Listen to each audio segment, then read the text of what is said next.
fund is called Fleming Fund. And Fleming Fund in they separated 265 million pounds to support 22 countries in low and middle income countries in addressing the problem of antimicrobial. Nigeria is one of the beneficiaries of that fund. And OETAC is one of that centers that benefited in that. I'm going to show you later where that money went. And now there's a new cycle of Fleming Fund that is just starting now, and Nigeria is also still going to benefit in Fleming Fund 2 to support countries. So when the UK government commissioned these people, Jim O'Neill is not a doctor, is not a pharmacist, as is not a biologist at all, an economist. And just to show that the system now has gone beyond health issue, it affects everybody in the society. So Jim O'Neill led that review and came and told us that if resistance is not addressed, that the number of people by 20 that will die from untreatable infections should be like 10 million. Now, if you look at that map, out of those 10 million, the two biggest balls are in Africa and in Asia, meaning that the people that will suffer most are in Africa and in Asia. 4.1 million people in Africa, if we are not effective interventions, will die for untreatable infections. Now, in 2019, the next slide now. In 2019, so we now have this report, which is the most composite and accurate estimate of the body of resistance globally.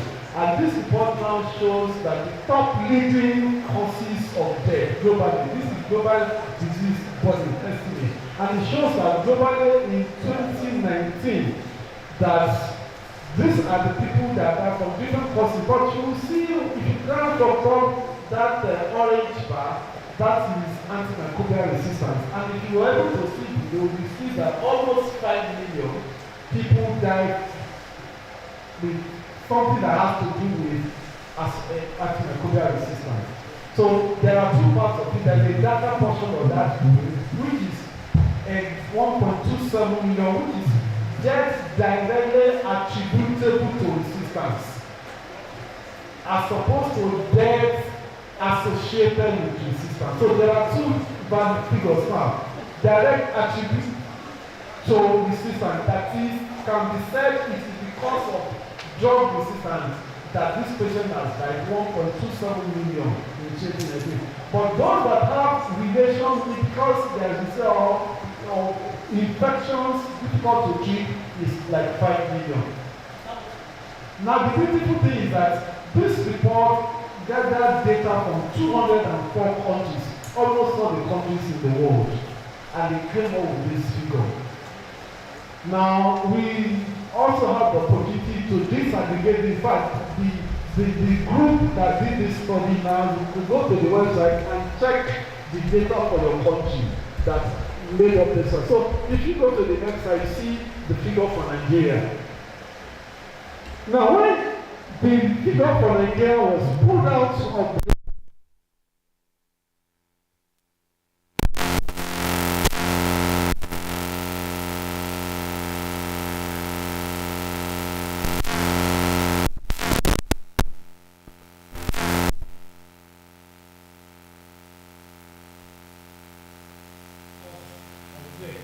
in 2019. So it's a huge problem for us, and we need to be interested and get involved, everybody and everyone of us. So the thing I said it's a One Health issue. Now, regardless of where you are, you can find yourself here. So it has gone beyond human health practitioners now. And that's why everybody is supposed to be, I think she has an initial, actually, to be very good that she went to Lagos for this application, and then she was there and asked to make it. And don't know if she's in animal health, no issue. And then she will tell you that, oh, this is the problem for us in animal health. But it's not only that, that's why we have our number one environmental health staff or directors who use it, because again, how waste are discharged, how expired water, and then if you get into the environment, it gets there. Wildlife, everybody is affected. And like I mentioned, it's not beyond direct effect, it also affects everybody in the society. Like I'm going to show you shortly about how it affects the beyond health, it also affects key elements of society.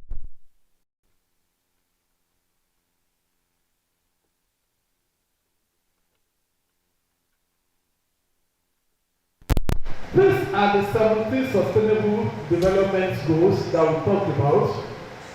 And what happens is that these sustainable development goals, there are some of them, of course, SDG 3 is not a problem for you to understand how, because SDG 3 is what? Is what? Health, that is good health and well-being. So that's where health belongs. So it's not difficult to understand how AMR affects health, SDG 3. But it's not only SDG 3. If you look at SDG 1 that says no poverty, tell me, when people are sick and they get to hospital and they say, we cannot buy the drugs they wrote for us. We cannot even do the test. Where would I get the money? They say capitalization is 2,000. Where would I get the money? It is the poor that suffer most. And so, how are you going to address poverty if you cannot address it? Because it's the poor that suffer most. So, we are not addressing poverty if we are not addressing AMR. So, SDG 1 cannot be achieved, which is to reduce poverty, because that's what it says. SDG 2, zero hunger. How will you address zero hunger when you cannot breed animals? When poultry, chicken, pigs, you cannot ensure good breeding, good animal husbandry, and when you cannot feed the society, when you cannot feed the community, you cannot, there's no way you are. And you need antibiotics to treat infections in animals. So there's no way you can address that one. So SDG 1, SDG 2, SDG 3, there's no way you can address any of these SDGs. They are talking of good water, SDG 6. If you have discharge, contamination, antibiotics, residues, everything drained into water, how are you going to have good water? Which is SDG 6. And so you will not be able to attain SDG 6. If problem also, you see the effect of it. So it affects the person. So it will just be like a dream when all the UN nations now come together and say, we want to achieve sustainable development goal.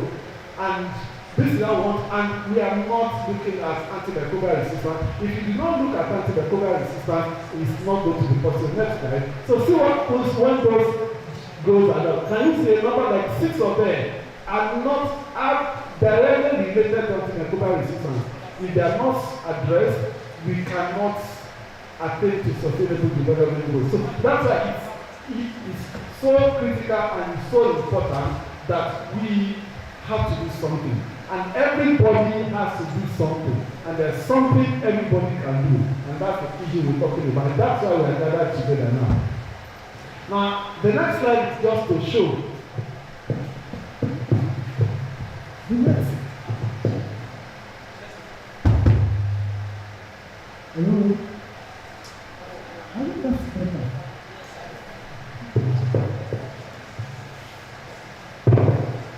So, yes, thank you. So this is just for you to have an idea what's the cost? What are the drivers of antimicrobial resistance? Why do I have antimicrobial resistance? So this was in 2016, LEC homes and groups, and they tried to come up with this study that showed the different possible contributors to resistance and the relative importance of each contributor. And so you see all those balls, and the legend is written up there, what each of those balls is. But the big biggest balls are the ones on this corner or up there, the top right corner there, and two of them overlap. And what are those two balls? It is use of antimicrobials in human beings and use of antimicrobials in animals. So use of antimicrobial agents is the greatest driver of antimicrobial resistance. There are other causes which are also shown in that but the problem of substandard and falsified drugs is also there. Travel is also there.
It cuts across.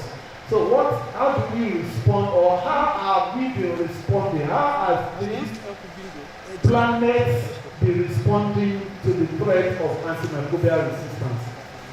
Next one. So before then, over the years, for some of us, for long, maybe not less than close to 20 years, we have always been doing our research. We publish our paper on antimicrobial resistance, and we get promotion and all that, and that's where it ends. Nobody is listening to us, whether there's a resistance or not. Everybody will think you have an infection, you always.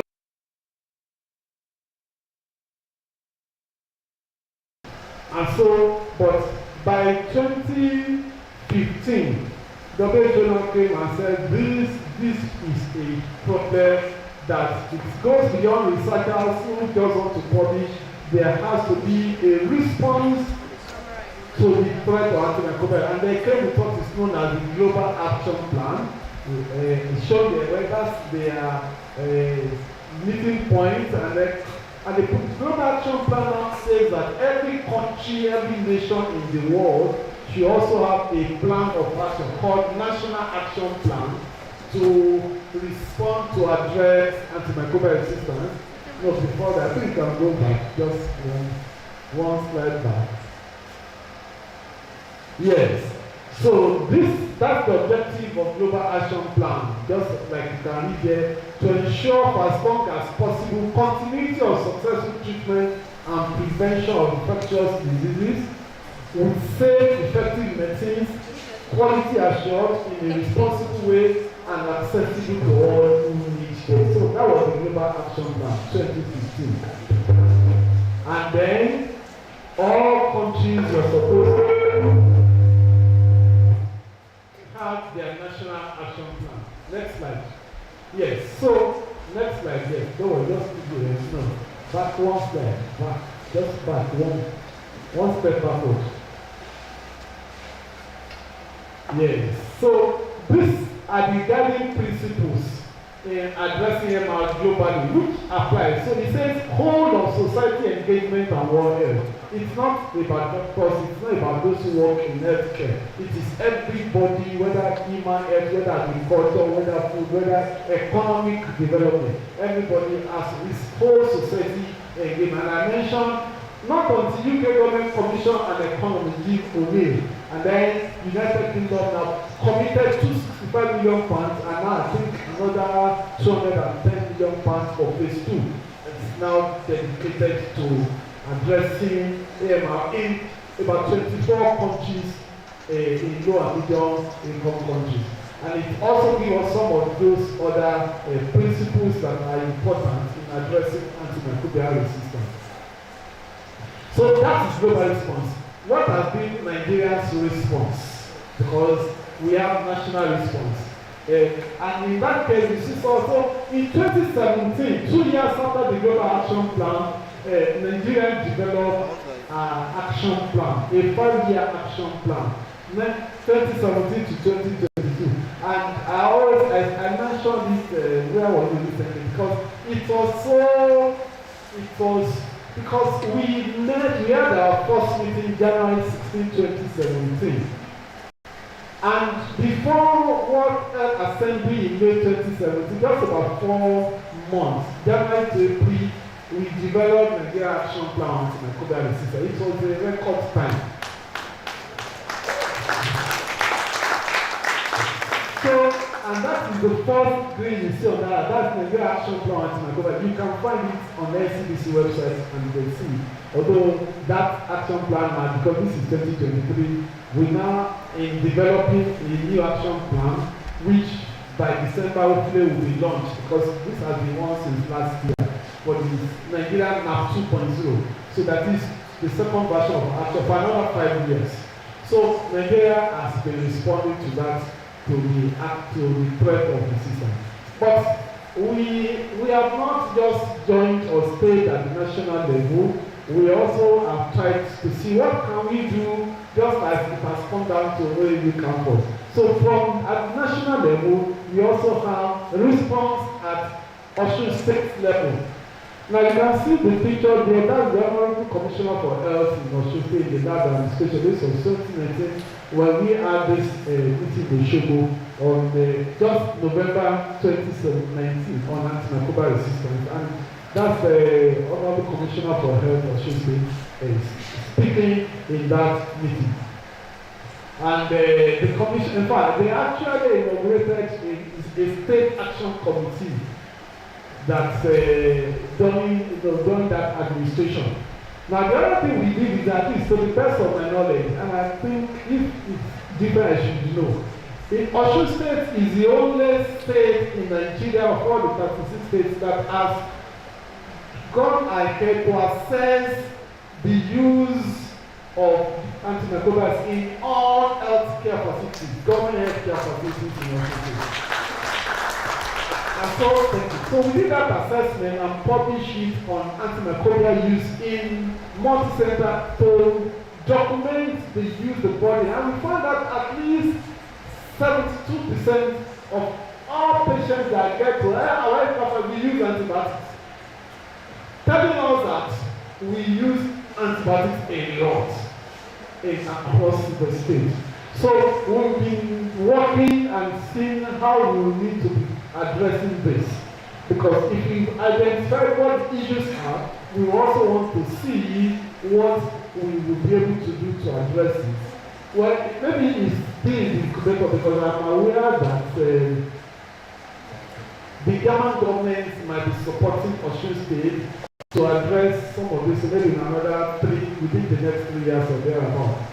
Dr. Behrman is with us, and they were begging to go and kick off that project in about 4 weeks ago, right? Yes, so that is part of what the state is doing. Now we come back to OETC, and this is OETC. I mentioned that the Planning Fund, OETC is a beneficiary of the Planning Fund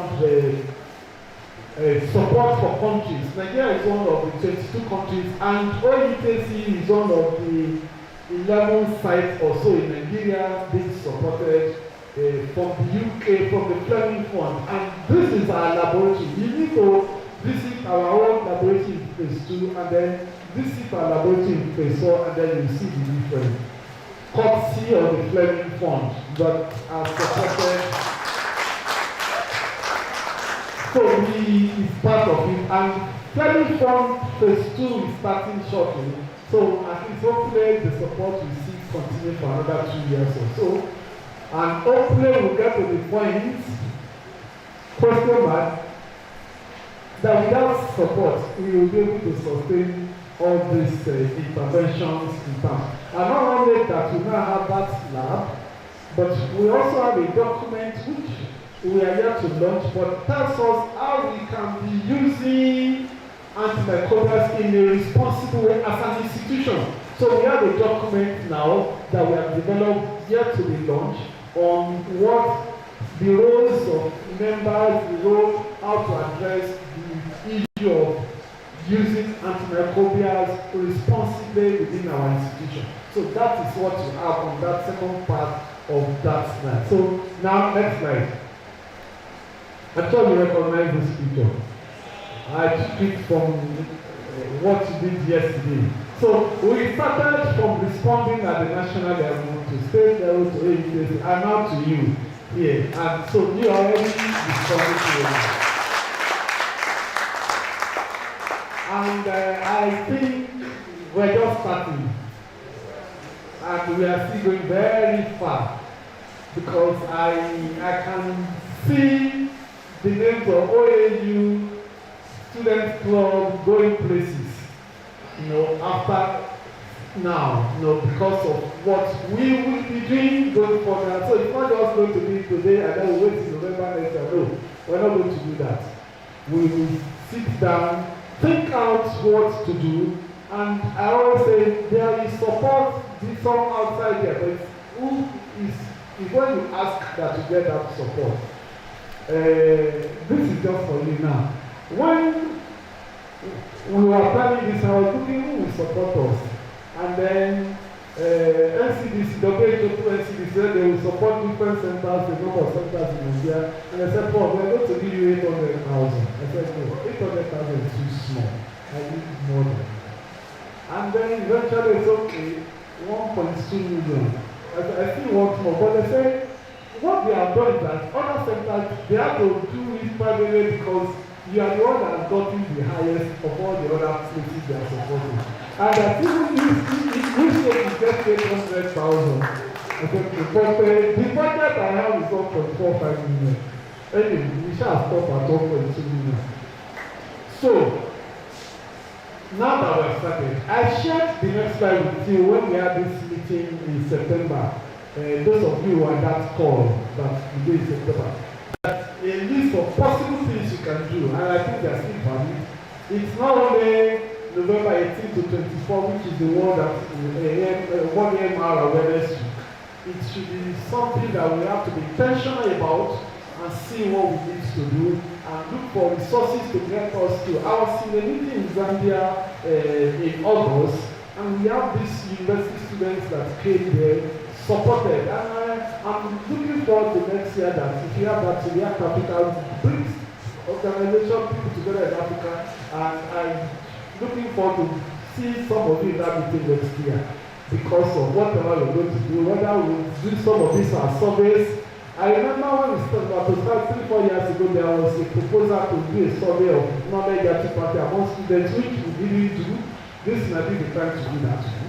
We might need to look at that. The proposal is still on my laptop that was shared with me at that time. So whatever we need to do, we need to get active, get busy.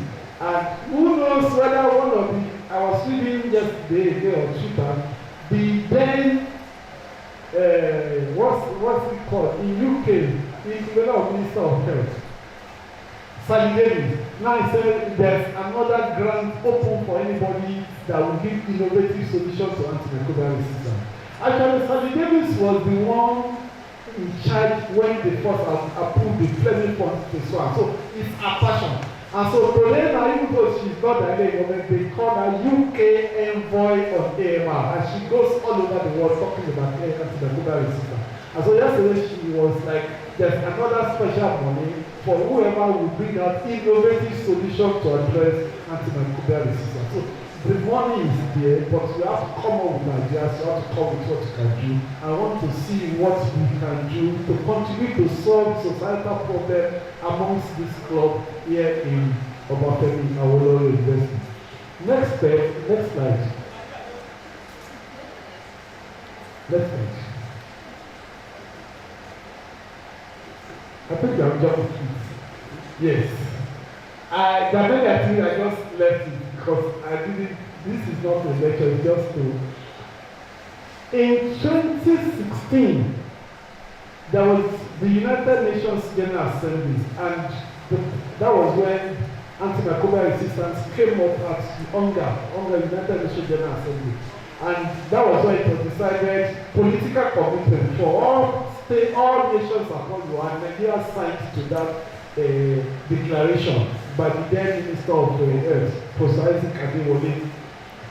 So, and forever since history of United Nations General Assembly, there have been only 3 times that health issues have been discussed at that level of government for HIV, for Ebola, and then AMR.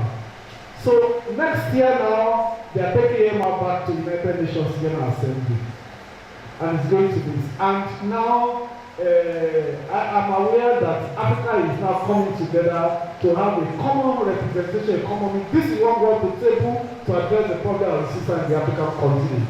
And so different groups are already saying this is what we want to do. There was a meeting in June in Senegal. WHO African region brought people together, and it's like, this is what we want to present at UNGA 2024. So everybody is looking at it. So at the global level, plans are in place. This is what we want to do. So at all levels of influence, we all want to see what we can do. We have seen that AMR is a huge problem. Everybody has to on board to be able to address it. And you in particular, you also have to get on board to do this. I think that should be the last slide. Thank you.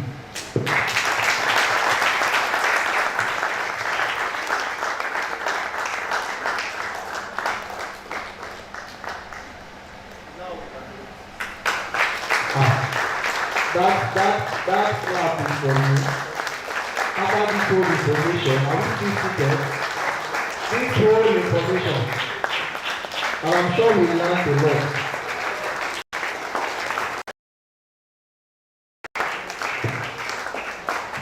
Okay, thank you. Let's have our seats. Wow, Danny, thank you so much. That was a very, very. I don't love this picture. Together we stand. United we stand. It's not together we stand. I'm very sorry, but I will never walk alone. I'm sure we all understand that. United we stand, but I will never walk alone. Right? Neither will I make use of blue. Because forever and ever, it's that true. I'm sorry, some of you that don't understand that, you can understand. Whereby you miss 3 matches, but all of a sudden you won 1 and you are still confused. If you win the remaining matches. Or you begin the season very well, and all of a sudden you become a corners towards the end of the season. The Arsenal fans are really, really crying. But don't worry, we pray that you get a sack and for you not to be sacked. Okay, quickly, before we next on our agenda is the very, very important panelist section. But before we do that, I just want us to do something quickly for us to really understand what we do. So that is our morning speech. We are sorry. We want to go back to the days when we were using paint primer before we graduated all to secondary school and now. So I will recite a poem. Daddy and mommy might not know the poem, but I'm sure we'll know it. We just join us. Let's see. You know, that means I'm sorry, sir, but I'm the one having the mic, sir. But I have to say my own mind. You know, when you move one stoop in the class, but boy, you don't know anything. So let's move our own so that we know our lecturers too. If they can move our own stuff. Let's know how we all got to this level. That one is hope I'm not crossing my pattern. I have the mic. I know after today, you have the pen. Okay, let's remember wherever you go. This side, maybe my head is not. Wherever you go. It's trouble. Wherever you be.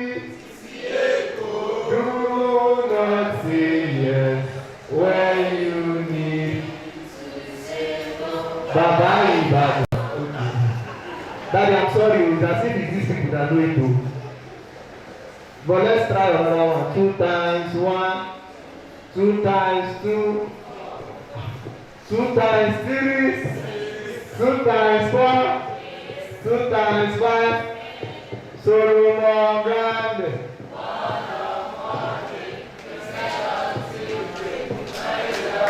You know the show.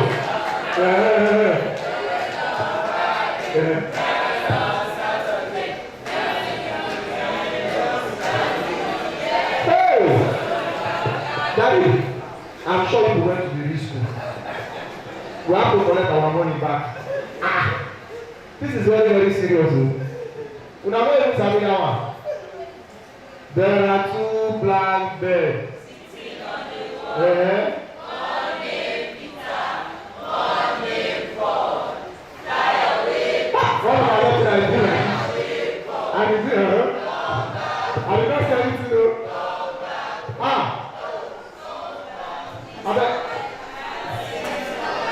Please not for Dr. Anthony. He sang it for the beginning to end. Very good.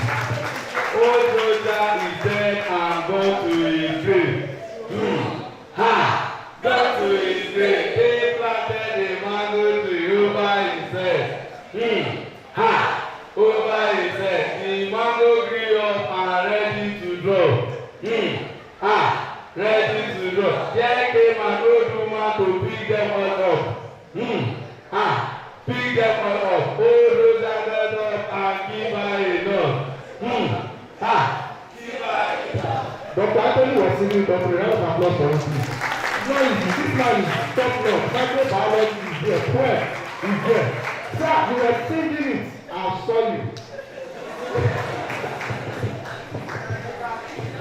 So we will recording our panelists. Please, this panel section is an interactive section. I want us to open our ears. I want us to learn. We learn from the keynote speech. The panel section is a very, very important section which I want us to learn. Quickly, I'll be calling on Miss Precious, a very nice woman. We know her spit fire. She spits the fire to anchor this section.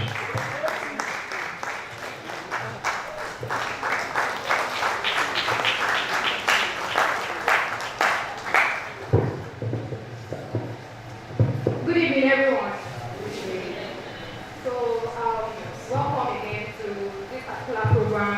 We are very happy to have you. And I hope you have learned one or two from this program, right? Who can tell me what AMR is? Anybody? What does AMR stand for? Okay, let's pronounce it together. Everybody, 1, 2, go. Clap for yourselves. Alright, so next on the agenda is the panel session. And we have here, of course, we are very happy to have our panelists here. So the first we'll be calling upon is Mr. Adejuwon Ezekiel, who is the Director of Environmental Health Department in OAH. Can you give me a round of applause? You see, this panel session is very special, and I will tell you why. You will be wondering that, okay, maybe antimicrobial resistance is all about humans. You know, okay, we have a way of making ourselves the center of everything as human beings. But really, it's not really about humans only. It's about animals, environment, even the drugs themselves. So this particular panel session is very special because it covers all of these particular points that we talk about in antimicrobial resistance. So we have the pharmacist amongst us, we have an environmental specialist, we have a clinical microbiologist. Please clap for the organizer for this program. So like I said earlier, Mr. Adejuwon Ezekiel is the Director of Environmental Health Department OAH. Thank you, sir. Then next is Dr. Mutiat Olulawa, who is a public health pharmacist. She's a round of applause for her. And Dr. Adeyemi Adeyemo, a consultant medical microbiologist. Dr. Bukola Oyebanji, a veterinarian. Please, let's clap for her. Thank you very much. So at this panel session progress, I would like you to write down any questions you have, as I'll be taking them some minutes from now. So if you have any questions, just let me know. Thank you. So you're welcome, sir. My name is Akimola Precious. I'm a medical student, and I have some questions here, and I'd love if you answer them. Thank you. So to set the stage, I want you to explain what antimicrobial resistance really is. And as a typical Nigerian, many of us usually don't know what antimicrobial is, but we know antibiotics. Because if you go to maybe a chemist shop now, they'll say after giving them antimalaria, you give them amoxicillin, they know antibiotics. But what exactly is antimicrobial resistance, and how is it different from the antibiotics that we all know? Thank you, sir. Yes, thank you very much.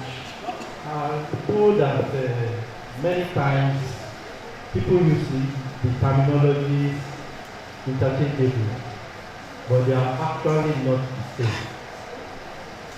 When we talk of microbes, those are living organisms that we cannot see with our naked eyes. That is fundamental. And they range from bacteria to viruses, protozoa, and so on and so forth.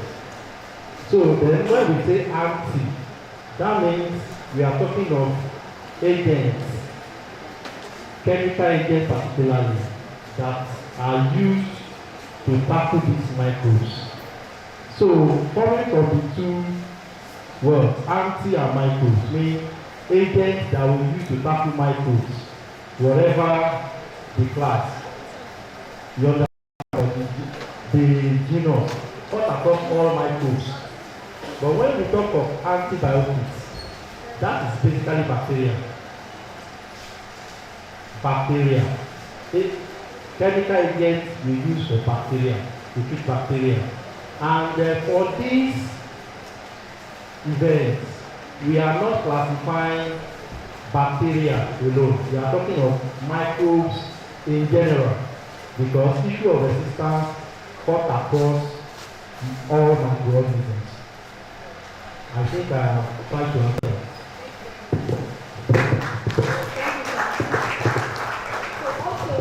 About the real definition of antimicrobial resistance.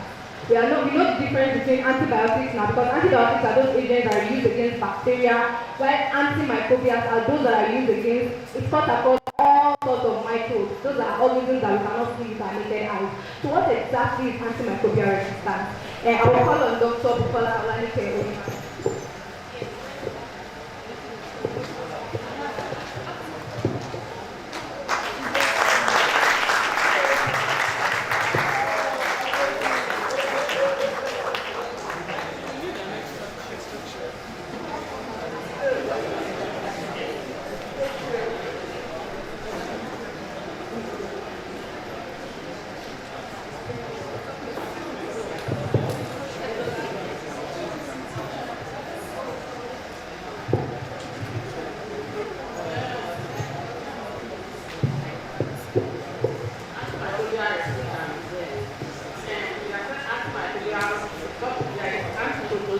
Antibiotics for bacteria and for bacteria.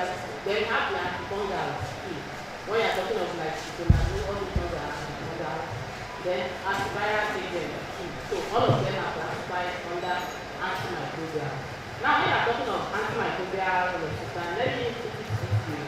When we were little, I remember somebody in my class then they used to beat him a lot, but he has known how to do that no matter the level of beating, he should not get to me. He has known that, okay, if you do your hand like this, put the ball. So when it's coming, that you know that definitely they are going to beat me today. So it's going to put lots of practice inside the by the time you are beating. So that is what happens. When you have the microorganism, they are be able to change to whatever the drugs that are supposed to work for them will no longer work. In here, we used to say that you should be fearful of the day when the only thing to be able to do when we come up with infection is just to hold our hands and pray. Because when you don't have new agents we almost experienced it during the COVID-19. At the point everybody was like just stay in your house because they don't understand what exactly is happening. So antimicrobial resistance, as he has explained, is something that everybody should be very careful about. When they talk of statistics, what I usually do is to bring it down. They told us that 4.95 million. When Trump was saying it, I was googling it on my phone. That was the population of Osun State. 4.2 million came off. So you can now close your eyes and imagine you don't, God did not let us experience it. But you can imagine a whole state wide fall. If it's like that, then it's easier for us to understand the enormity of the problem. Thank you very much, ma'am. So now we know what antibiotics have, difference between antibiotics and antimicrobials, and what antimicrobial resistance really means. Thank you very much, ma'am. So the next question I will ask individually. So I want to know how, or we want to know, the primary consequences or implications of this antimicrobial resistance in your line of work. As a pharmacist, as an environmentalist, as a veterinarian, as a pharmacist, as okay, I mentioned that, and as a clinical microbiologist, what are the impacts, the primary consequences and implications of antimicrobial resistance in your line of work? Thank you. From the veterinarian, ma'am. Thank you. Thank you very much. And sorry to be late, but I can do nothing about it. I just came in from Lagos. Well, in my line of work, according to statistics, antibiotics is used more in livestock than in humans. And in the US, I checked their statistics. 62% of the time, antibiotics are used in animals compared with 20-something% in humans. So you can see that we depend so much on antibiotics. And there are reasons for that. Most of our animals have short lifespans compared with humans. And majority of what we do is about profit. And so we use antibiotics as growth promoters. It was discovered in the 60s that when you put a soft therapeutic dose of antibiotics in feed, animals were becoming bigger faster. And since, well, we wanted our animals to become bigger, faster, get more money, people started using antibiotics as growth promoters. In some places, it is still in use, but the EU has outlawed it totally. In Nigeria, we really don't have data about that. Another thing we use antibiotics for is for treatment when animals are sick. And like I said, their lifespan is shorter. And like when we have a lot of flock animals, we pack them all together, poultry, cattle, goat, and the rest. So they are always together. And because of that, we have higher incidence of disease or disease outbreak. So we rely so much on that. And when you now look at those two things, if there is no antibiotics that are useful or sensitive, then a lot of these animals are going to die. And there was a time we had something like that on a big farm. The farm has about 10,000 layers and I think 3,000 broilers. It's quite a big farm because by the time you talk 10,000 layers, we are talking in millions. Because you have to feed every day, you have to do a lot of things with your animals. So we are talking millions, not just few millions, but big millions. And they discovered that the animals started dying. We started using different drugs and they were not responsive to them. And at the end of the day, we just have to tell them, call these animals, that is, kill them all. Because they will continue dying, they will continue feeding, they are dying, they are not laying eggs. And that is one thing that can quickly make a farmer to become a bankrupt. And another thing is, recently we did a survey and we went to farms. We went to about 22 farms, just very recently. And we're trying to look at, okay, what is the antimicrobial sensitivity on those farms? 4 of the 22 farms, 12 of the antibiotics that we used in sensitivity was not working for them at all.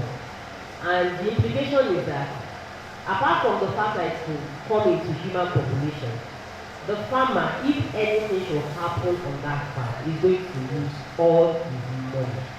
And so, if it is not working in animals, it's a big deal because it's economic. And not only economic, it's nutritional. We eat these animals. So when you cannot keep them profitably, it becomes a problem. And as I'm sure as you have been told, you can get the gene, the antimicrobial resistance from eating an animal with the microbes, and even when you are in touch, in contact with the animal. So you can see that it's a long and a cyclical process. Thank you very much.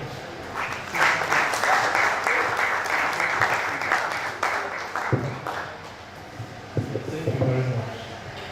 For human health, antimicrobial resistance, that we refer to those bugs as multi-drug resistant pathogen because drug resistant infection. All these terms, they are matter of life and death because when a patient is infected by a bug that has that terminology that cannot be treated, the option we have is to watch the patient to death. Many times we have had occasions where we have patients in our care. They may not have infection primarily. Some of them will come with trauma or surgery. And by the time this type of infection sets in, we go from pillar to post to look for what to treat the patient. And in almost always all the cases, they do not survive. Because that is the reality. So the biggest burden of AMR in human is burden of mortality to life. We see the statistics well displayed by our people speakers. And what do we use to quantify life or to substitute life? So if we start talking about the ripple effect on the immediate family, even on the neighborhood, on the family economy, you understand? So mortality is the greatest headache. It's our greatest headache as practitioners, human health practitioners. And it's like a vicious cycle. When you have issue of infection, we have problems with drug, access to effective drugs to treat them. And it goes all around. Many of those patients will be left to their fate. Some of them will just be moving from place, some of them will go to church. And all the other things will come in. But ultimately, we lost patients, we have lost a lot of patients. And the situation is still not improving. We have to access to those effective drugs that we can easily get in Western world, as we say. And the little we have, they are not really very effective. I was looking at the statistics from one of our studies this afternoon. Among the neonates, it's a vulnerable group. Neonates are babies that are less than 1 month. There is what we call resistant staphylococcus aureus. It is as high as 80% prevalence. Resistant to that kind of resistance is as high as 80%. That means 8 out of every 10 neonates that were admitted for infection, they had that kind of particular bug. And of course, good number of them might not have survived. So the issue of mortality, of course, other effects we can say.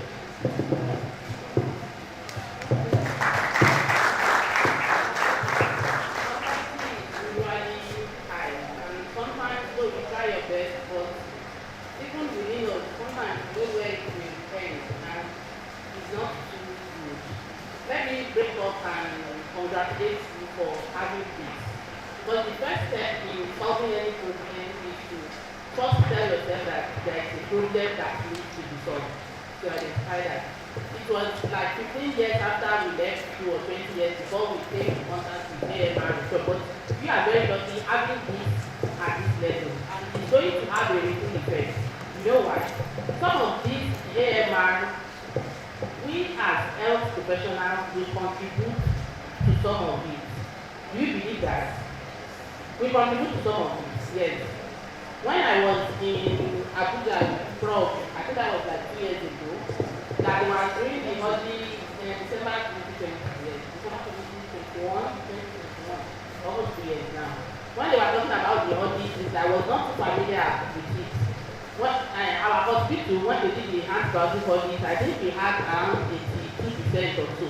You know, in school, when you have 82%, you feel like, no, that's a good score. I was happy when they said we scored it. But later, I got to know that we're not supposed to score maybe more than 40 something as a secondary healthcare facility. It means that for every prescription, out of 10 prescriptions, you have 8 out of the time you have antibiotics in that prescription, and that is too high. When it's not a one, patient to one. So now for in the hospital, I go assign 2 ways. For the hospital, then in the community practice.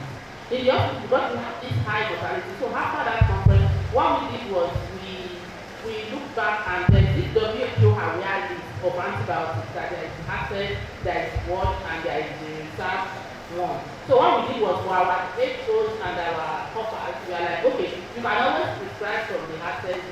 We collect all the drugs that we have in the hospital, the antibiotics, so we classify them. This one we gave them to this, you can always prescribe from here. For the watch list, get the medical officer to assign that. But for the reserve, and I think we have just 2 reserve drugs, leave those ones to the consultants. And we now started monitoring the prescription. So if you see, at a point in time, we had some HOs that came in from Lagos. Any patient with augmentin, ceftriaxone, all these big drugs, the patient will not be able to afford it. The next thing they will do is they will go out and maybe go to Yalago or something. For those that will be able to afford it, if they go to places that they will cost just 2 capsules of augmentin for them, they will do it. And if we continue doing that, we are building resistance. So we did that in my own place. That we are able to say, okay, let's do this. If you are able to do it, then we will reduce the AMI. And for us now, we have less and less prescriptions with antibiotics. We just that we do the test and let's ensure that this patient meets the antibiotics one we prescribe. But for the community practice now, it's different.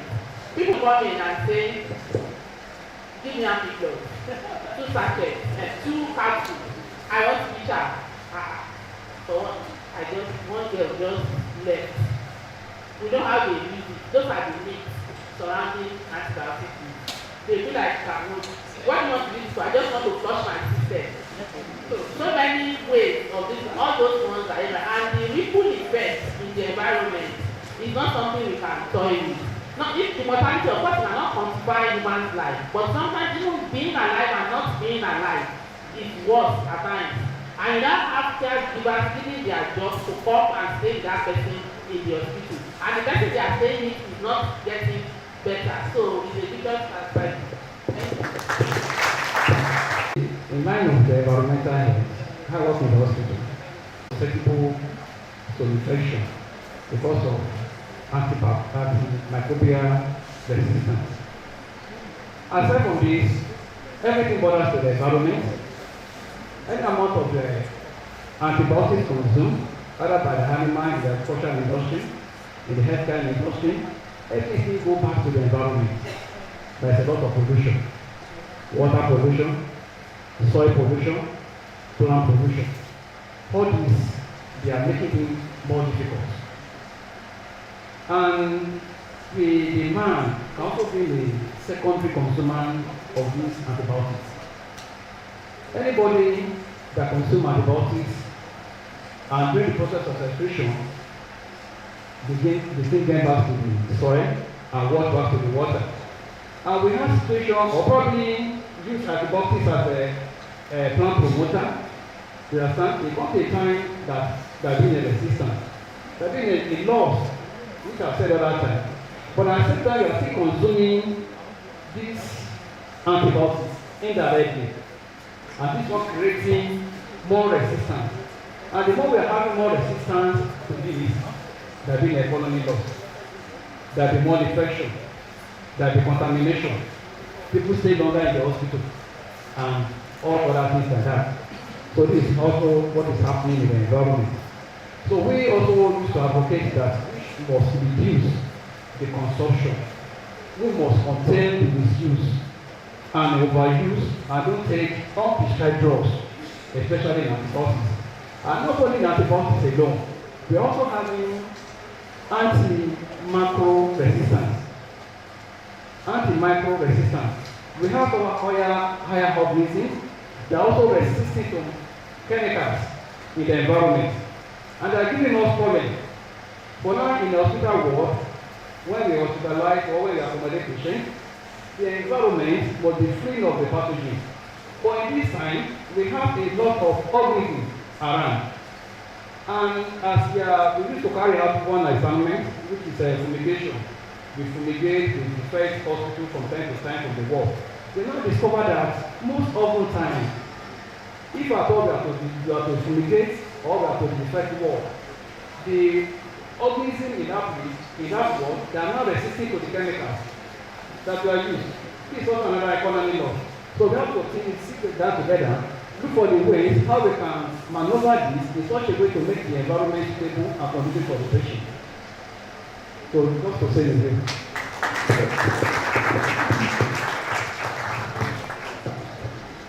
Alright, thank you so much, Saz and Mark.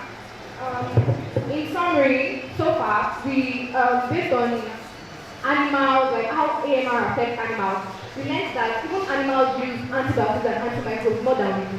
2% of all the antibiotics that we are using, animals use them. Then only about 20-something, that's what we as humans consume.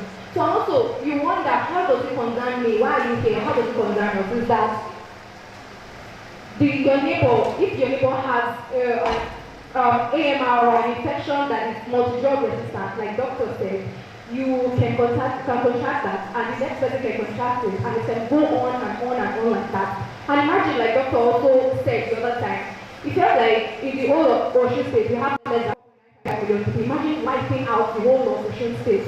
So that is how grave antimicrobial resistance is. That is such a global body, and it not only affects human beings, it affects animals, like the doctor has said, it affects drugs and drug development, it affects the environment, because whatever we put in the environment, we also take back into our bodies. So thank you very much, sir, for the amazing contribution.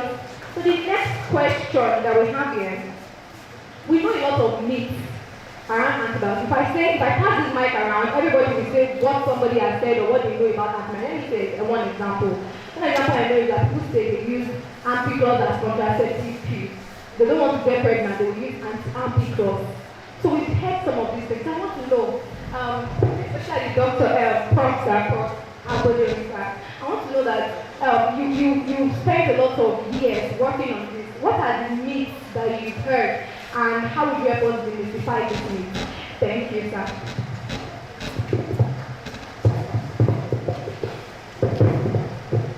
So thank you, and I think whether it could be said before, I gave a question, multiple choice questions. Because because the issue now is this. You say, we're talking about drug resistance, and so you say, oh, don't take this as somebody said, because you become resistant to the drugs. So, human beings are not resistant to antibiotics. After all, it is not the human being that has the mutation or has acquired the plasmid that becomes resistant to particular drugs. It is the microorganism. So it is the microorganisms that develop it. So if you now say, no, I cannot become resistant. No, it's not about you. It's about the germ in you. And you can transfer that germ to another person. Everybody now COVID as well, so we can shake our hands. And millions of staph aureus are exchanged each time we shake our hands. If the one you give me is methicillin resistant, even though I'm always very careful, but now I've just taken methicillin resistance and I have a cut in my hand. It's not about whether I'm resistant or sensitive. The methicillin resistant stuff that I've picked up is going to initiate infection in me. There's going to be cellulitis. It can get beyond that one. So we understand first and foremost that resistance is not about A human being is not about poultry, chicken, but it is about microbes themselves that develop resistance to that agent that we use. So that's something that, at least in this audience, we should have that, because we are supposed to be the experts or experts in training, that you understand what the target. It is the microbes themselves. It is not the host. The host can be animals, the host can be plants, and the host can be human beings that you need to treat or that you need to prevent infection in them.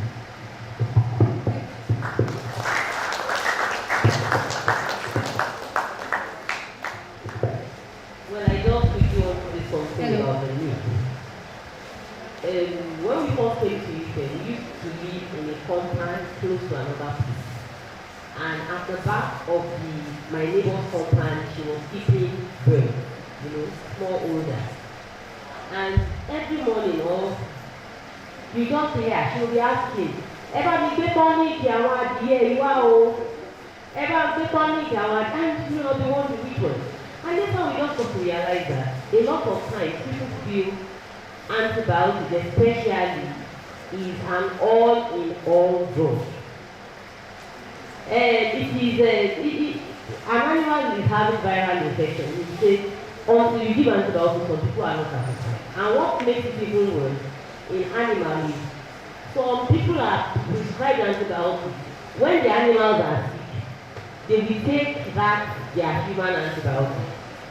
No dose, nothing, just give it to the animals and they will feel that, okay, the animals will be cured. One of my lecturers used to tell us that time that when you don't do the right thing, some of you like to cover your iniquities with antibiotics. When we talk about biosecurity, don't let this happen on the farm, do this to keep microbes off your animals. Some people just feel you are disturbing them. When there is antibiotics, why bother with our security? When there is antibiotics, why bother with good genetics? When there is antibiotics, why bother with anything? So the myth I have said is that people think antibiotics is all in all. And there are some farms. I think I've gone around quite a lot of farms in this little time I've been practicing. You ask them, okay, you are meant to vaccinate. They will say yes, you vaccinate, then they will still give antibiotics. And there was a particular one I told them, I said, there is something called withdrawal period. You are not meant to sell this egg if you are going to give antibiotics. And the owner of the farm looked at her and said, doctor, this is Nigeria, don't bring that one. So people always feel that the quantity that can be in egg is minute. What can it have? So you find a lot of that among owners of livestock, and even pet owners. Sometimes pet owners can be worse. Because when you have a pet, it's about emotional attachment. And so when your pet is sick, you just say, okay, the last time I was having this, doctor gave me this. And there are some preparations that are meant strictly for humans, not to be used in animals. But people go ahead, buy for themselves, and buy for their animals. And what makes this worse, if your animal has those resistant microbes, they easily pass it to you because you are such in close contact with them. So antibiotics or even antimicrobials are not cure-all, especially antibiotics. People feel that anything that has gone wrong is antibiotics.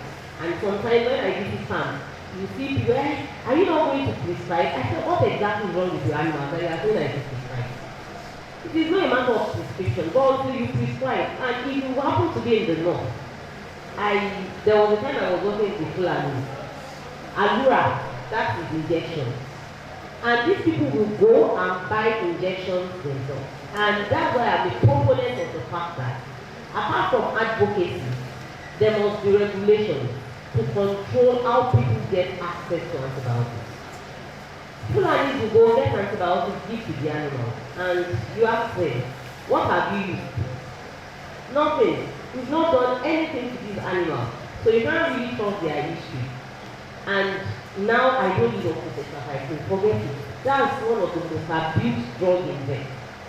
They would have gone, so I asked one of them, I said, okay, how many meals did you give to this animal? We all know cattle are big. And he said, well, that day, he told me the amount, So he went to the chemist to buy the amount his money to get. And in his mind, as far as you can give anything, they don't believe in dosage. They don't believe in withdrawal period. They don't believe in time to do. Immediately they give and the animal is fine, they stop. So there are a lot of myths surrounding antimicrobials and antibiotics. And I think apart from advocacy and education, there must be strong policy to restrict access to antibiotics so that we don't continue to have issues with AMR. Thank you. Thank you very much, ma'am. Thank you, ma'am.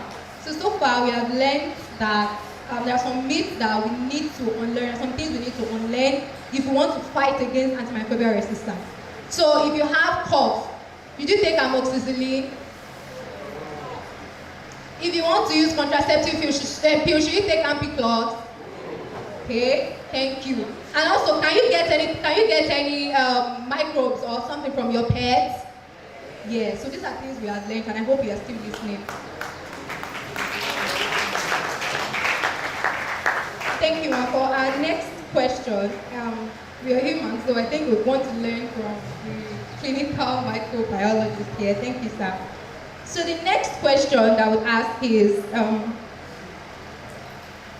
somebody asked a question that's very important, and it goes, when antibiotics are used to treat viral infections, what happens? Is it that the virus becomes more resistant? Like, what is happening here? Why do we say we should not use viral drugs or antibiotics or something? So this person would like to know. Thank you, sir. Yeah, thank you very much. That is the proper use of antibiotics. If you use antibiotics that is meant for bacteria to treat a virus, that is the proper use. Your irresponsible use to say there is something called selective pressure. Like we know in our body, for example, the number of microbes that are normal resident in our body is more than the number of our body cells. That is a fact. So by the time you are using antibiotic that is not intended to be used, using it improperly, what you are simply doing is to wipe out some population of bacteria that are sensitive to those drugs. And when you do that, there will be at least one of them that has developed structure to resist the drug.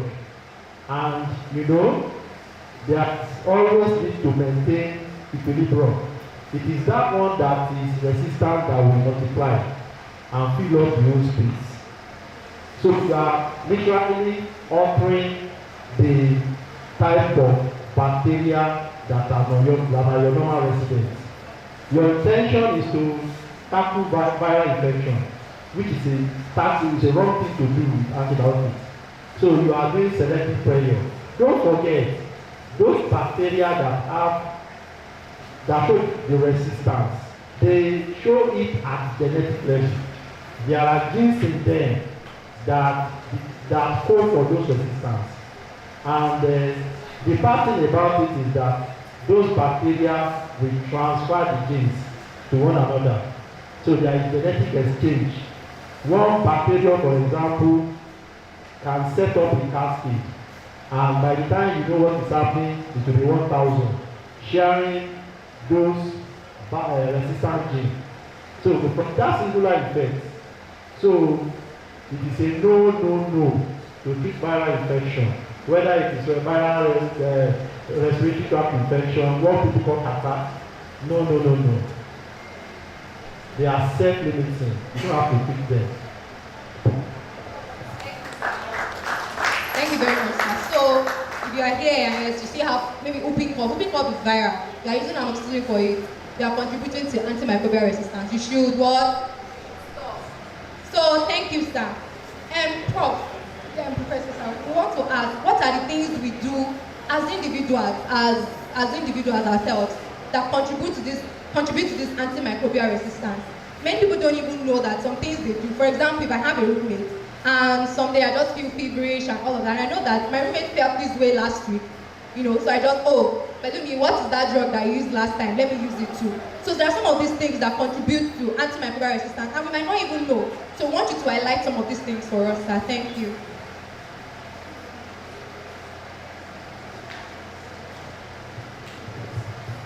So you give me this is the same room where I give lectures. So at the back of my mind, I can see the lecture. So I'll show you this.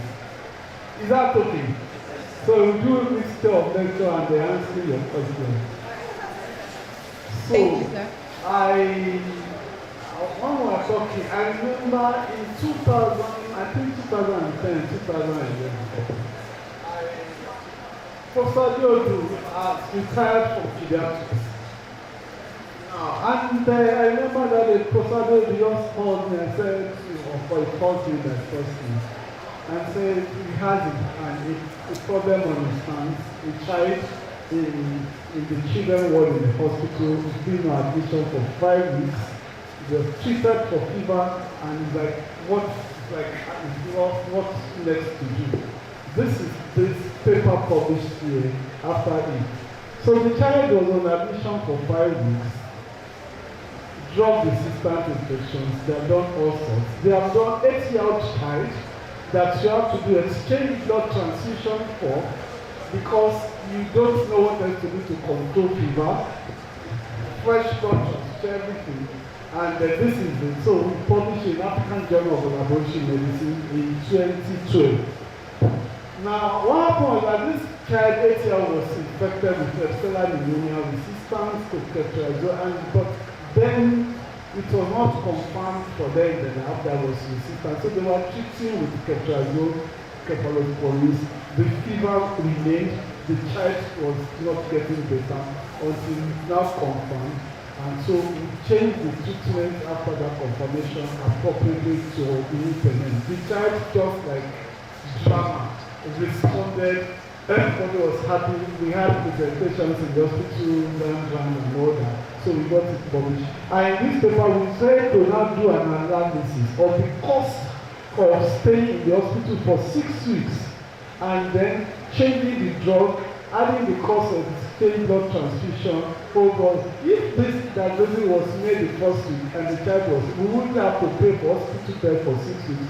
We won't have to do exchange blood transfusion, whole blood transfusion, everything they were doing to find the cost. So the implication of drug resistance can be very huge. So that's about number 2. I also want to show this paper that years ago, one of my most commonly cited paper, we were looking at it. So we went to Jatutu. Some of you will see these people. Can you see? Can anybody see? His shop, he carries his shop is a briefcase. So once he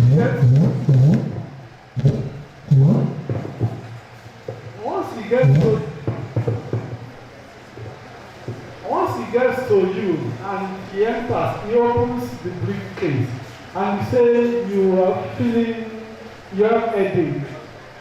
So he will give you one paracetamol, one acetylsalicylic acid, one the yellow one, tetracycline, the red and black ampicillin, and then you just open your mouth like this, and then you enter, and it goes. Akape, Ashako, that's the name. So those are, and it still happens today. If I go to any of this market, you see them. So all these ones you are talking, so that's why we have the huge problems of resistance in our heart, and there are things that we need to. So now let me come back to the question. So, what are the things that people do that still causes antimicrobial resistance and talk about that reinforces it? So many things, even amongst healthcare workers, we still believe we can always treat infections. And I say my colleagues don't realize what we face because they always call us when things fail. And then we are the ones that are not. So you always think you can treat it. There are untreatable infections. And like you have just said, if you have common cold, it's viral. What you are doing by using antibiotics is that you are creating pressure in that person to select for the system.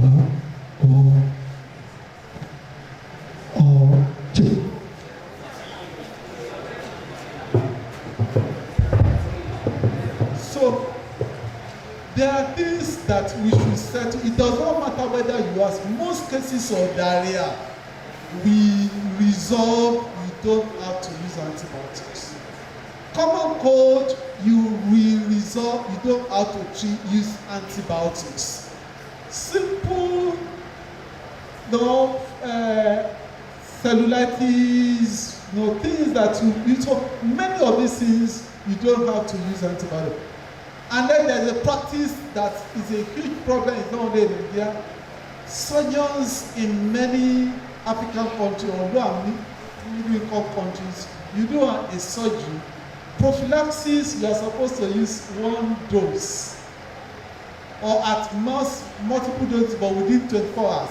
But it is a practice that what is supposed to be prophylaxis, once you have done operation, cesarean section, you must keep the patient on antibiotics for it. Angiography, you must keep the patient on antibiotics. Every surgery, patient are on antibiotics for a day. There is no treatment guideline that you will ever check that will tell you that is. They will always instruct, but we do it a lot in Africa. I was in a meeting in Tanzania about 3 weeks ago. It was the same issue. So why do we do so? And these are practices that even as surgeons, physicians, we do, and creating pressure for resistance. So we need to really unlearn some of these things and convince ourselves. A few years back, I was in Liberia, and then there was this surgeon. So what did I do? Rather than keeping patients on antibiotics for long, for surgery, you check that surgery, you select your patient, you control the sugar, glucose, and you check the temperature, and all the issues that matter, so that you don't have to be putting pressure on antibiotics in the name of prophylaxis, which is called. So, in fact, those are one of the areas that we might want to begin to look at, for instance, in our own practice and see when it's really indicated to use. And I know that, like has been said by some researchers in East Africa a few years back, that what we do is that we use antibiotics for our system failure. We use antibiotics as proxy for things that are failing. We don't have water to wash hands before surgery to clean, so it's a cover with antibiotics. Failure of our hygienic practices, failure of infection prevention. Oh, because I think this person, he needs to go for exam, he needs to write the exam is coming. I don't want him to, and he's feeling feverish. I don't know what, so I don't want him to break down. And so let's start antibiotics. So we are using antibiotics as proxy for so many things. We need to begin to think when they are not indicated, should we be used in antibiotics? And the things we now think antibiotics are proxy for infection prevention, proxy so that you will not be absent in school, proxy so that today is market. I need to go to market, and this fever now.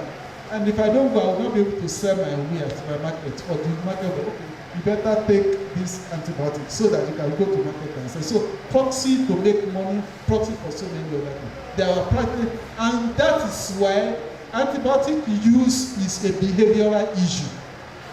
And so in solving the problem now, we are now looking more than, it's more than do this or don't do this. We have to see what are the reasons why you do what you do, and then address those issues, to be able to have appropriate use behavior. Thank you very much, sir. Thank you. So our time is fast spent, but we just have one more question to go around. And in the environment, so are there specific environmental factors that contribute to antimicrobial resistance, and what are the solutions? Just in a few minutes. So thank you. We have a lot of things that actually contribute to the antimicrobial resistance. Number one, the prof has said it, poor sanitation. Poor sanitation. Ordinary hand hygiene can solve many problems.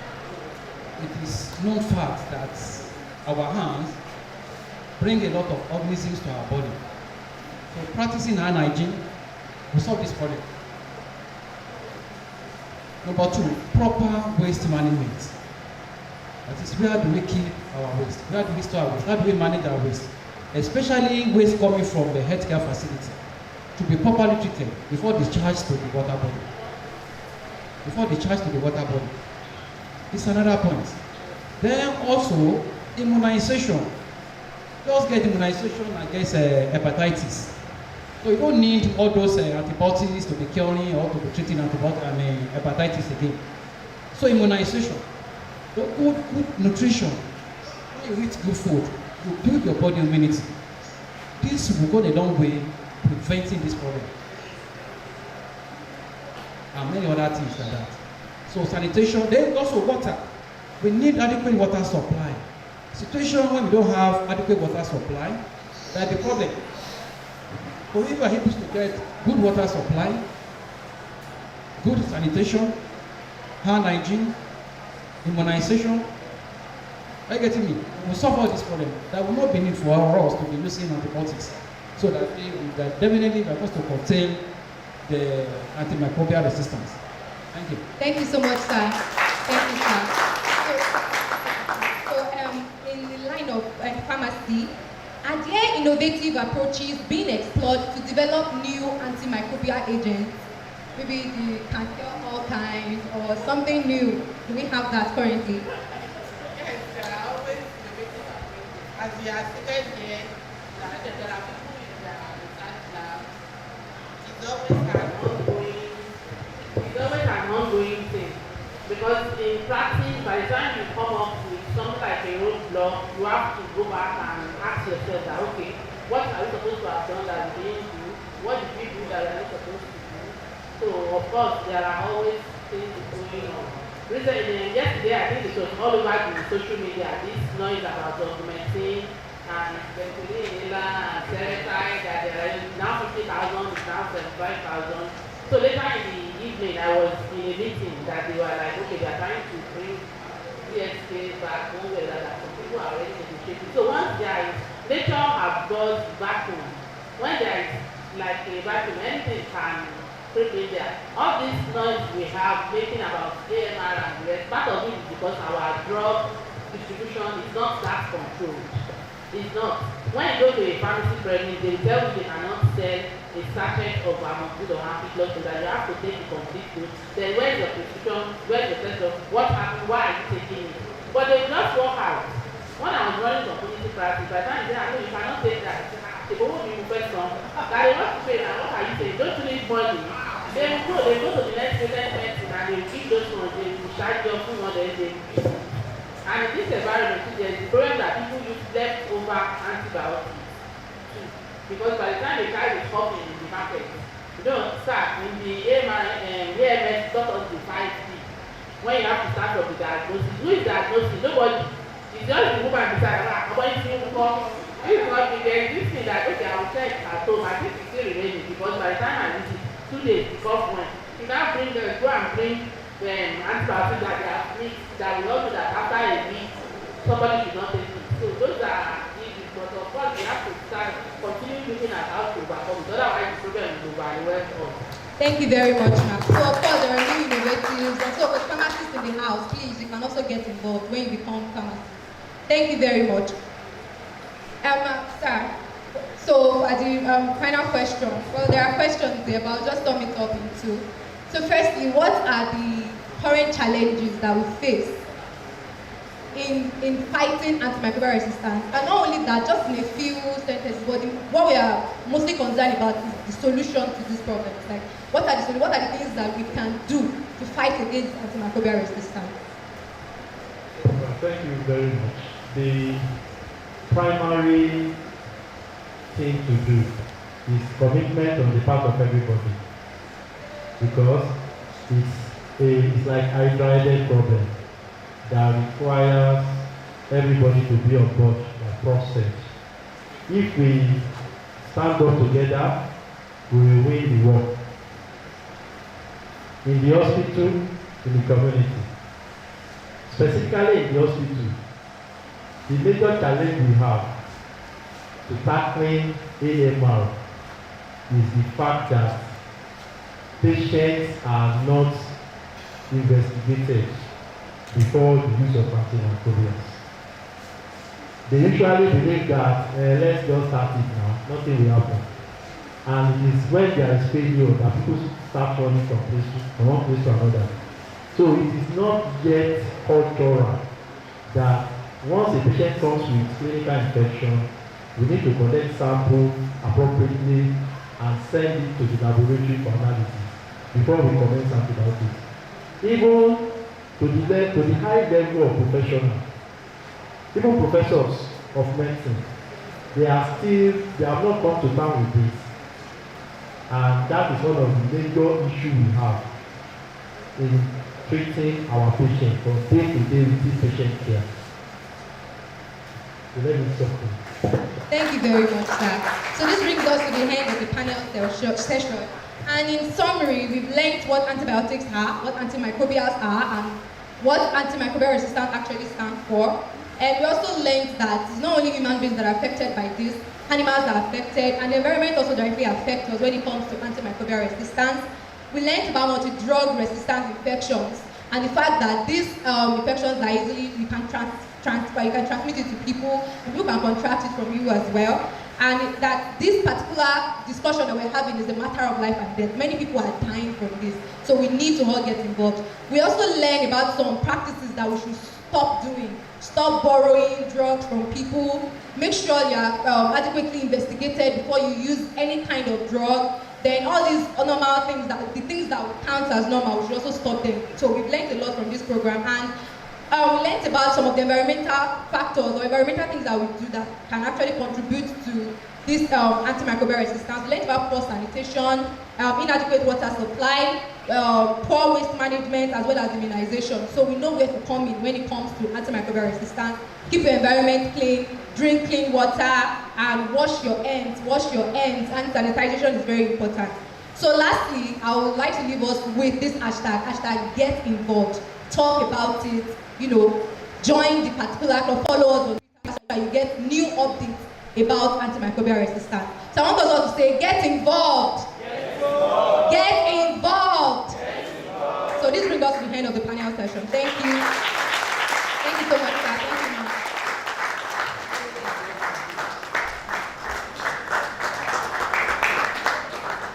Please put your hands together for them. Our panelists, the person in charge of the panel session, thank you so much. If you are sure you want to get food, now everybody say get involved. Yeah, see, you will not get food here today. Because I know some people that were outside, they saw that they were already arranging our rice, they came inside. Now everybody say get involved. Okay, this is another thing I'm going to do. I'll move around and I'll randomly give some people microphone. You are going to tell me at least 3 things you have learned today. Yes. So once you cannot mention 3 things you have learned today, I'm sorry. So go till up. You don't go. So let me give somebody that has stuffs to open the floor, so that you will know how I want you to answer the question. Sure you get. So I will start with a stuff board. So wait, stop clapping. So let me make you laugh. We were in Morbid class one day, and then our lecturer asked us a question in class. Nobody could answer, and this man was sleeping. Everybody was looking. Nobody could answer the question. And then they said, please help me wake him to answer the question. And then he woke up, and then they asked him the question. He answered. The lecturer said, please, you can go back to sleep. That is how good he is. So please put your hands together for him.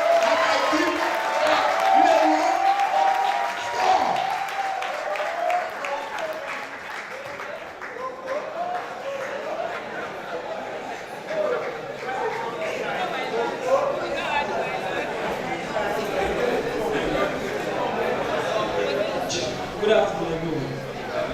About some of the things I've learned today.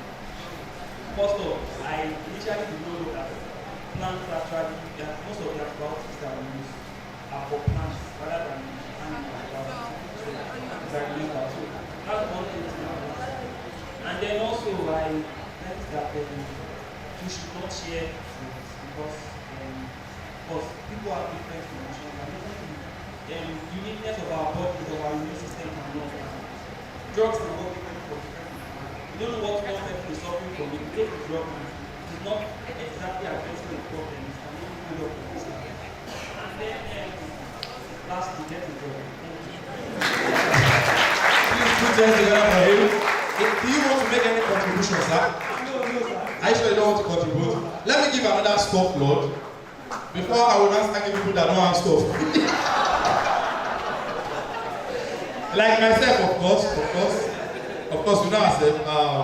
Why did you bend your head now? You are too proud. Please, tell us.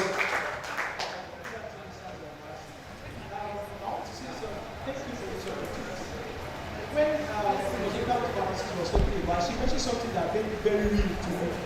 When she mentioned the fact that Prof mentioned that it was 4.9 million, 1.95 million people involved with this antimicrobial death and all of that. She now said that she searched for the population of Osun State, and it was 4 million, about 4 million. She was not saying that it became real to me when she said that, God forbid, that 4.95 million is like the overall Osun State being wiped out. That means that this antimicrobial is not something to take, something we need to all get involved and play our own role. And one of the roles is that we have to watch our hands. And also the fact that the hospital is also involved. One way or the other, we are also involved. We give a medical treatment to people, therapy before you even try to culture and everything. I want to say that all of us was involved, one way or the other.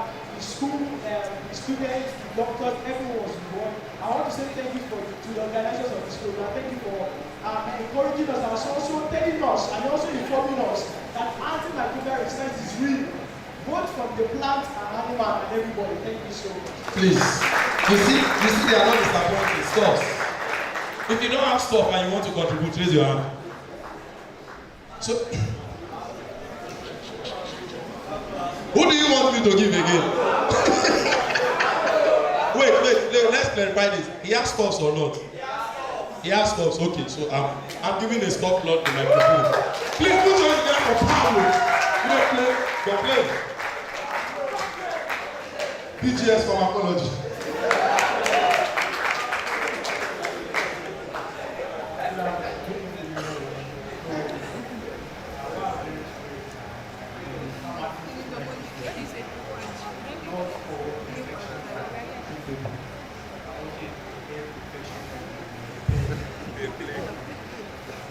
Please put it. And it's not very All right. Let me go down to our freshmen. You are just one or two things you have learned today. One or two. At least you were here. Make them not talk what you want. You want to talk, Abi?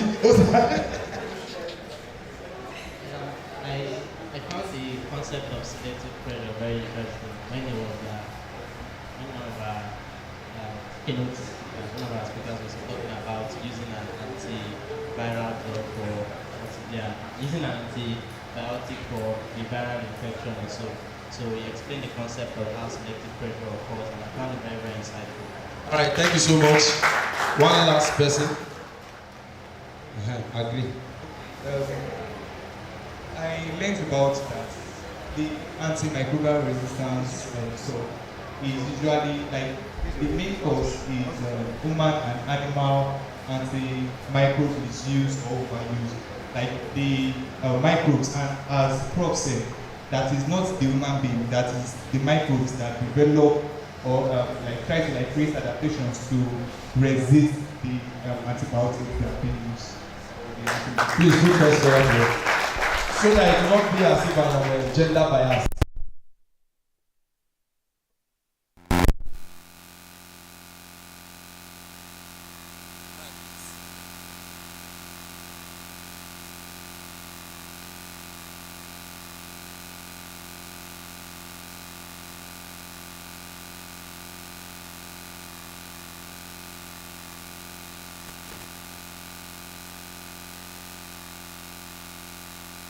Let's put our hands together for her.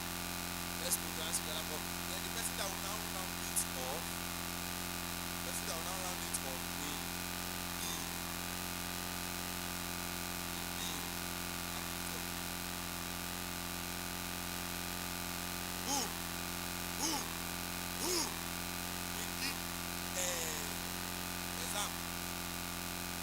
exam of 2 hours, sir. Exam of 2 hours. Bolu submitted in less than 5 minutes. She's stuff overload. She does not like too much talk. Sabi girl, no, they too like talk.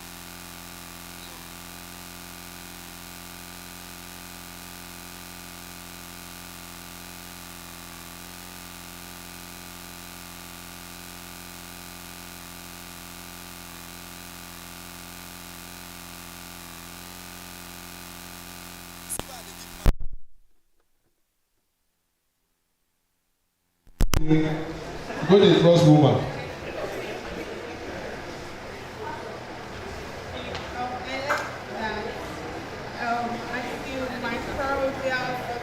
Antimicrobial refers to more than just bacteria and antibiotics, antivirals, antifungals, antiprotozoans, and co. All right, thank you. Put your hands together for her. All right, that will be the end of this. So, what we'll be rounding off with, presentation of awards.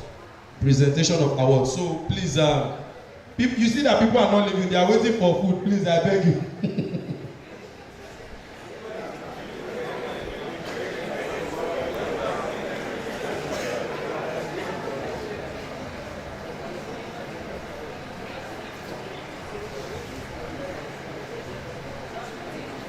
All right, please, people need food, people are dying, we just want somebody to the health center now. All right.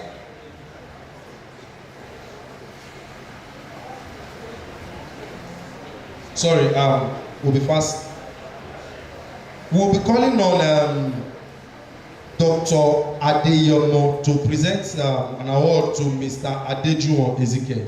Please put your hands together for him, Dr. Adeyemo, to present an award.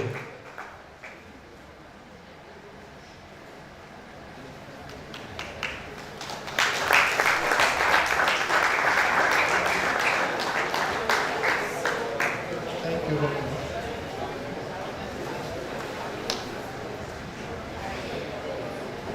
On behalf of the Antimicrobial Resistance Club, OAU, I present this award to you, Mr.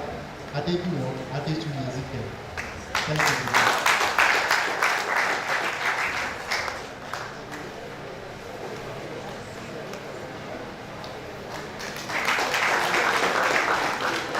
All right, the next, we are calling on Dr. Badari to present an award to Dr. Mutiat Olulawal. Please, let's put our hands together for them. Let's put our hands. It's not easy now. Don't worry, food is coming. We understand food is coming. Food is coming. Let me start with my award.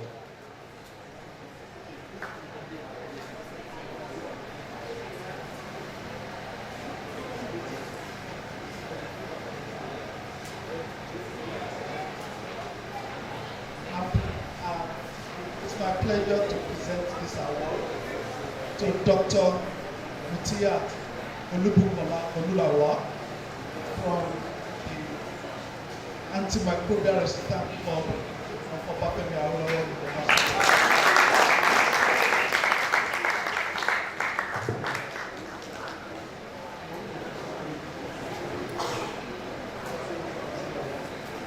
All right, also we'll be calling on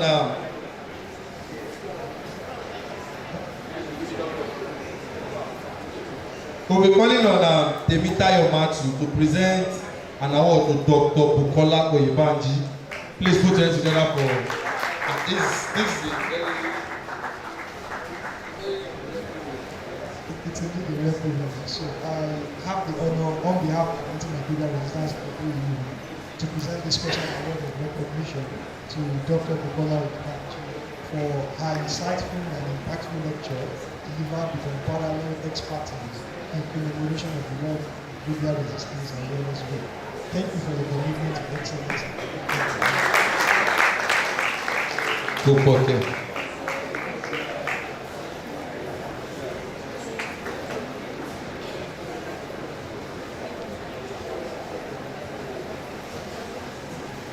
All right, we're making it really fast. I'll also be calling on our daddy, Professor A.O. Aboderi to present an award to Dr. Adeyemi Adeyemo. Please.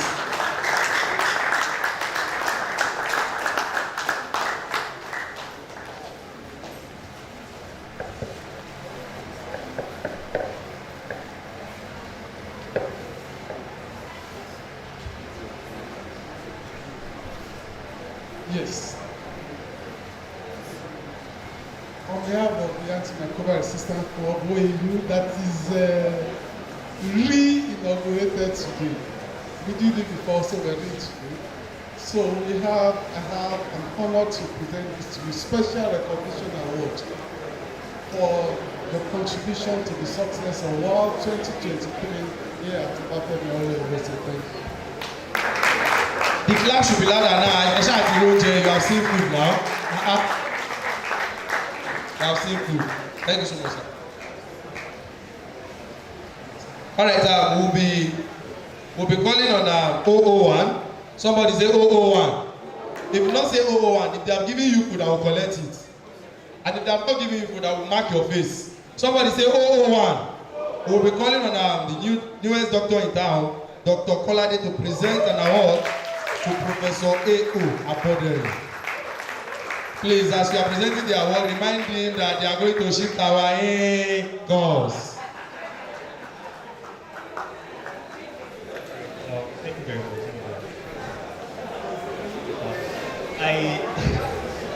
be honest, I'm actually not worthy of this. Prof is like a father to me, a mentor, a teacher, and everything and more. So it's a lot of pleasure for me. It's a lot of pleasure for me to present this award on behalf of the Antimicrobial Resistance Club OAU, an award of excellence to Professor A.O. Aboderi for delivering an insightful and thought-provoking keynote address in the commemoration of the World Antimicrobial Resistance Awareness Week. Thank you so much for sharing your wisdom and giving an impact on this award.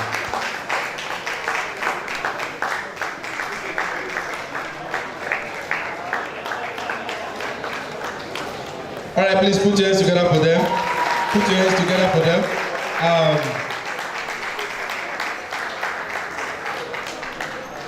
All right, we have come to the end of, have we? No, we are coming to the end of the program. So let's call on Mr. Temitayo Matthew to give the vote of thanks. Thank you.